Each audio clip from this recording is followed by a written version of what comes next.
Tell me, when you got this project in front of you and you read the play, what about it was like, oh, I want to play Doug, I want to play this character? I think there's something to his writing. I mean, you're going to watch us turn into 13-year-olds. It's kind of an amazing thing to show behind the curtain in a way, like what you would literally go off stage and come back and do, and we're going to do it in front of you. In my life as an actor, I really enjoyed playing young people. And the fact that you kind of get to stretch your instrument in the way of jumping from 8 to 13 to 23 to 28 to 33 to 38. We get to see a human being and hopefully honoring them in these very pivotal moments. When they talked about both wanting to do it, the idea of them together on stage, whether it's just bringing their ferociousness as actors and their joy as actors, but also even that odd thing of like the height difference felt to me very like grade school or high school. Tell me the inspiration for it. I mean, it was years ago. I was sitting in a bar with a good friend of mine, and he was telling me about all these injuries he's had all his life. And I said, you could write a memoir about your injuries. Every chapter would be a different injury, marking the passage of time. And I kind of expanded that into a little love story. I think Rajiv lays in, stories of two people from two different worlds.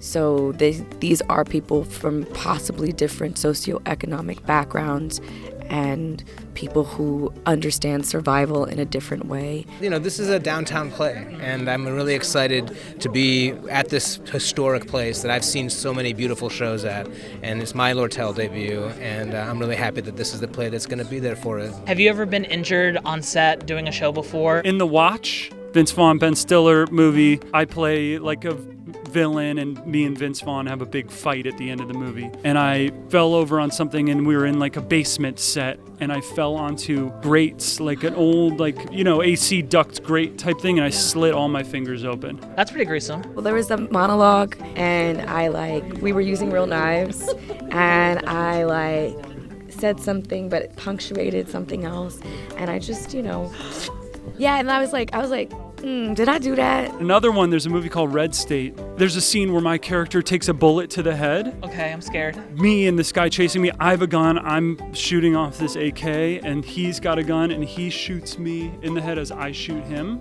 And they wanted to shoot blood splatter out of my head with brain matter and sort of chunks of shit. As you do. So they send all the chunks of stuff with a fast air pressure thing, shot it really fast out of my head, and it went into a suitcase that was set dressing, like a Pelican briefcase. It hits that thing, I fall back, thing goes perfectly, and I take the bullet and I fall on a mat, and then the suitcase fell on my head. I went to the hospital, but they were like, do you want to get rid of the makeup? And I was like, no. And so I did go up to the desk and I was like, I've been shot. And I was like, I'm just kidding. I have a concussion. I do have a concussion, though. It's really about those times in life when we're dealing with some of the most challenging things, whether it's trauma or the loss of a parent. I think that we're all in search of connection, and this is a story about connection, even in some devastating moments. And I think that while it's there's its fair share of blood in it, but there's also a fair share of romance, and I think that's actually a combination that makes a lot of sense today.